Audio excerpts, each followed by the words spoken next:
मित्र ने पूछा है, भाग्य और प्रारब्ध में क्या कोई अंतर है?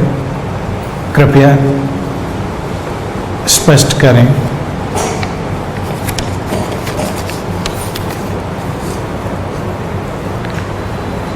भाग्य और प्रारब्ध, इन शब्दों का हम एक ही तरह से उपयोग करते हैं।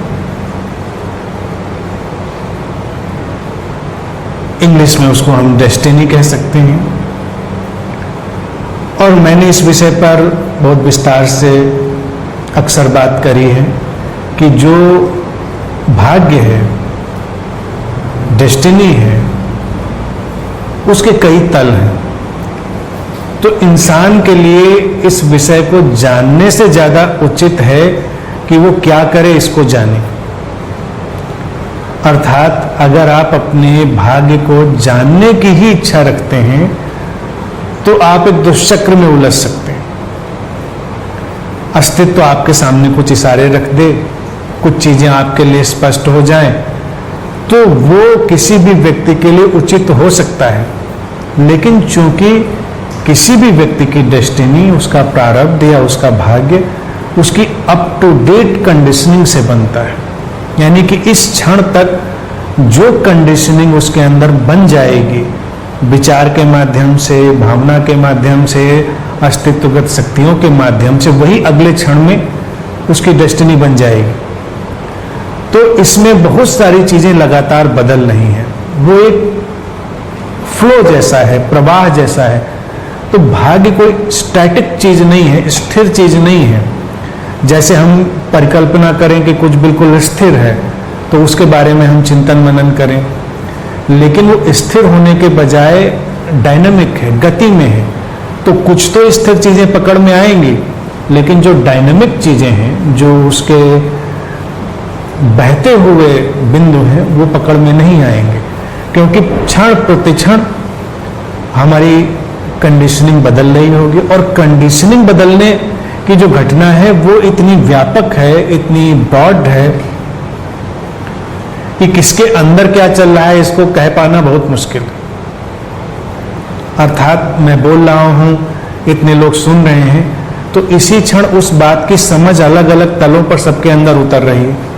अब किसके अंदर वो समझ कैसे उतर जाएगी, तो उसके ऊपर उसकी क्या प्रतिक्रिया होगी, इससे उसकी डेस्टिनी तय हो जाएगी। तो अगर इसको केवल तकनीकी दृष्टि से जानना चाहते हैं कि वो क्या है, एक ही है या अलग अलग हैं, तो मेरा कहना है कि वो एक ही बात है, बस उस अवधारणा को समझें। और भारत में भाग्य की अवधारणा का उपयोग केवल हमारी चेतना के विकास के लिए किया गया। ये तो कालांतर में लोगों को भाग्य ने ऐसा पकड़ा, उस कॉन्सेप्ट ने, कि लोग छोटी छोटी चीज जानना चाहते हैं, अपने दिन प्रतिदिन की बात जानना चाहते हैं। उनको लगता है वो भी मेरी डेस्टिनी है। हो सकता है हो, कौन जानता है, लेकिन उससे तुम्हारा जीवन पे तो कोई अंतर नहीं पड़ता, कुछ बनता बिगड़ता नहीं। लेकिन भाग्य की अवधारणा यानी वो कॉन्सेप्ट जब भारत में डाला गया तो वो व्यक्ति को मुक्त करने के लिए था कि तुम अगर ये चीज समझ पाओ कि बहुत कुछ जीवन में ऐसा है जो अपने पूर्व निर्धारित ढांचे से चल रहा है, और तुम ये भी समझ पाओ कि बहुत कुछ ऐसा है जो तुम्हारे क्षण प्रतिक्षण के समझ और अंतर्दृष्टि से चल रहा है, दोनों चीजों को संतुलन के साथ अगर समझ लें तो जीवन से अपराध बोध विदा हो जाते हैं। जीवन में जो बोझ मानसिक व्यक्ति के ऊपर आ जाता है उससे व्यक्ति मुक्त हो जाता है, हल्का हो जाता है। व्यक्ति हर चीज का उत्तरदायित्व तो अपने ऊपर नहीं लेता, दूसरे के ऊपर नहीं डालता। अब मान लो कोई तुम्हारा अपमान करता है और तुम ये मान लो कि ये तुम्हारा भाग्य है, या ये इस क्षण में तुम्हारा भाग्य था, डेस्टिनी थी कि ये व्यक्ति तुम्हारा अपमान करता। तो अब यहां पर एक पेच है, लोग इसको ऐसे देखते हैं कि इस व्यक्ति को तुम्हारा अपमान करना था, लेकिन भाग्य की अवधारणा ऐसा नहीं देखती। वो डेस्टिनी की अवधारणा देखती है कि अपमान की घटना इस क्षण तुम्हारे जीवन में घटनी थी, तो उसका माध्यम कोई भी हो सकता है। ए हो सकता है, बी, सी, डी, कोई भी व्यक्ति माध्यम हो सकता है। तो तुम व्यक्ति से नहीं उलझोगे, यानी कि व्यक्ति के साथ जो व्यक्तिगत वैमनस्य, द्वेष, कॉन्फ्लिक्ट उसके साथ जो पैदा होना चाहिए था, तुम उससे हट जाते हो, क्योंकि तुमको लगा कि ये घटना तो होनी थी, तो कौन माध्यम बन गया, इससे क्या फर्क पड़ता है। इसी तरह से सम्मान की घटना घटी तुम्हारे जीवन में, वो इस परिस्थिति से घटी या इस व्यक्ति के माध्यम से घटी, और अगर तुमने इस भाग्य की अवधारणा को समझा तो तुम उसको ऐसे ही देखोगे कि घटना घटनी थी, वो किस माध्यम से घटी ये महत्वपूर्ण नहीं है, और इसके लिए तुम्हारा कोई लेना देना नहीं। अगर तुम्हारी डेस्टिनी में ना होता तो नहीं घटता। तो तुम्हारा जो ये करने वाला अहंकार है वो खत्म हो जाता है। अर्थात भारत में भाग्य की अवधारणा को डूअर का जो ईगो है, पर्सनलाइज्ड ईगो है, उसको खत्म करने के लिए उपयोग किया गया। तुम कुछ नहीं कर सकते, वो तो एक प्रवाह चला आ रहा है। अब इसको अगर ट्विस्ट करके देखा जाए तो भारत में जैसे ज्योतिष की अवधारणा भी इसीलिए पैदा हो गई, और मैं समझता हूं कि व्यापक विषय था, अभी जो उसको सेंट्रलाइज करके लोग देखते हैं वो बड़ा नैरो है।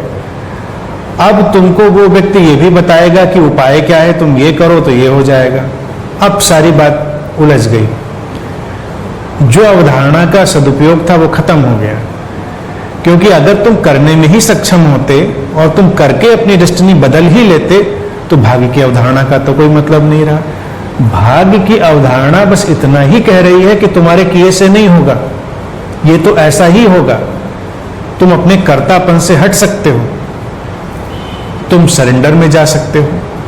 तो अगर उपाय की दृष्टि से भी कोई सोचे कि अपने भाग्य को हम कैसे बदलें, तो मैं समझता हूं उपाय यही है कि ध्यान में डूबो, साधना में डूबो, भक्ति में डूबो, जो चीज हमको रुचिकर लगे उसमें डूबो, अपनी समझ को विकसित करो, चेतना का स्तर विकसित करो, तो धीरे धीरे सब चीजें बदलती चली जाएंगी। लेकिन तुम सोचो कि तुम कुछ करके बदल डालोगे तो फिर वो धारणा तो बड़ी कच्ची हो गई, उसका तो कोई मतलब नहीं रहा। तो मेरा यही कहना है कि इन बातों को बहुत संवेदनशीलता से समझकर उपयोग में लाया जाए। और भारत एक ऐसा देश रहा है कि यहाँ हर चीज का उपयोग, जो पुराने गुरु लोग थे उन्होंने केवल व्यक्ति की मुक्ति के लिए, उसकी चेतना के विकास के लिए ही किया। कोई भी विषय हो, कोई भी कॉन्सेप्ट हो, वो कॉन्सेप्ट हमारे मुक्ति के उपयोग के लिए है। तो भाग्य की धारणा भी हमारी मुक्ति के लिए ही है।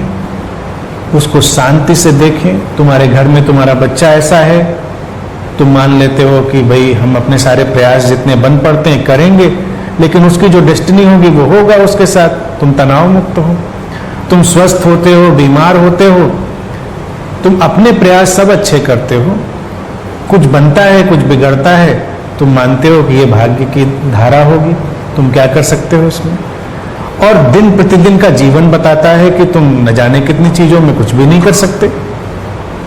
वही भाग्य की धारणा है कि जहां पर तुम कुछ नहीं कर सकते, जहां पर चीजें बस होती हैं, और जो करने जैसा लगता है वो भी होने जैसा ही है, वो भी होने जैसा है, लेकिन वो और गहरे में जाकर हमको देखना पड़ेगा। तो फिलहाल उचित यही है कि जो तुमको लगता है इस क्षण में ये सर्वश्रेष्ठ है हमसे करने के लिए, द बेस्ट है, उसको करिए, बाकी छोड़ दीजिए। और छोड़ कर ये मान लीजिए कि जो आपके भाग्य में होगा वो आप तक आएगा या आपके जीवन में घटेगा, जो नहीं घटेगा वो आपके भाग्य में नहीं होगा। तो आप निश्चिंत हैं, प्रसन्न हैं, आपको कोई तनाव नहीं। तो तनाव मुक्त करने के लिए इस अवधारणा का उपयोग किया गया। लेकिन मैं आजकल देखता हूं कि लोग इसका भी इतना तनाव बना लेते हैं। सुबह से ही अपने पर्सनल एस्ट्रोलॉजर्स को फोन मिलाना शुरू कर देते हैं कि आज मैं किस रंग की शर्ट पहन लूं, तो आज मैं नमकीन खाऊं कि मीठा खाऊं, तो आज पूरब में जाऊं कि पश्चिम में जाऊं, ये ठीक रहेगा कि नहीं ठीक रहेगा। फिर तो झंझट है, फिर तो बड़ा तनाव है। प्रसन्न रहो, पूरी तरह मस्त रहो, जो अस्तित्व लाए उसको करो, सजगता से जियो और बाकी भाग्य पर छोड़ दो। हम्म?